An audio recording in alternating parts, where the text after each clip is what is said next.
everyone, and welcome back to StarBricks. Today we're going to be taking a look at this TRI-DROID. Now this is a Midi-Scale TRI-DROID, and let's get right into it today, right after this.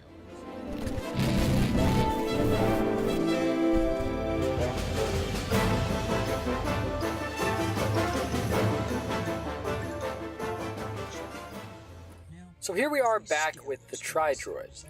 Now this is, as I said before, a Midi-Scale. That means that it isn't mini-scale, but it also isn't minifigure scale.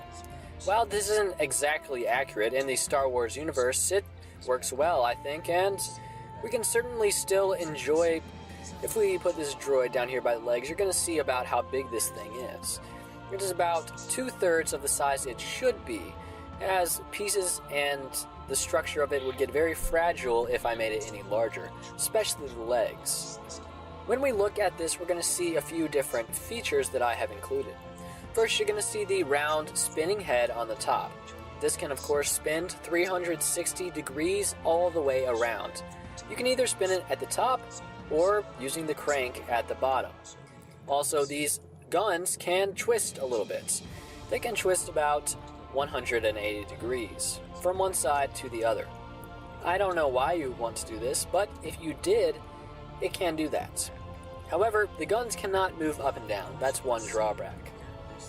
Right above the guns are some eyes, and if we look at the legs, we can see the amount of detail that went into them. I made sure the feet and the legs looked very, very accurate, and if we flip it over, we can see I even included a few claw pieces on the side in order to have a little cutting attachment if it needed to climb sharp vegetation. So you can just attach those and put them on the bottom. Now in the end, I think that this looks very cool, and I definitely think that even though it is Midi-Scale, it works well. I don't think that it needs to be that huge in order to achieve a good effect. Now, these legs are, as you just saw, also posable. The feet have a joint, and the knees have a joint. Those are the only two, but those are really the only two you need. You can make this look like it is walking using just those two joints. For example, if we just bend one of these knees here, we're going to see that we can make this leg come out a little bit more, and it will smooth out a little bit, and we make this leg come out a little bit more. It looks like it's sloped or like it's walking, and it can still spin around as usual. It can even go down very, very far, but it won't break, and that's thanks to the structure that I have included in this. You just pop it right back in at a 90-degree angle, and it'll stand up once more. While these legs are very skinny, they do support the full weight. Now we're going to take a look at some of the mini techniques that are used to make this. One of the biggest parts of this set is, of course, the head of the droid, the round part. And that was one of the hardest parts to achieve. But if we take off this plate, we can see inside. It's made up of a whole bunch of studs not on top connectors, as well as an axle going through the middle. So we can put a droid in there if we want, but I did not include that as a feature in this build. But if you add a few control panels in there, you could certainly do that. Although it's not actually there in the movies, a regular battle droid will fit just fine.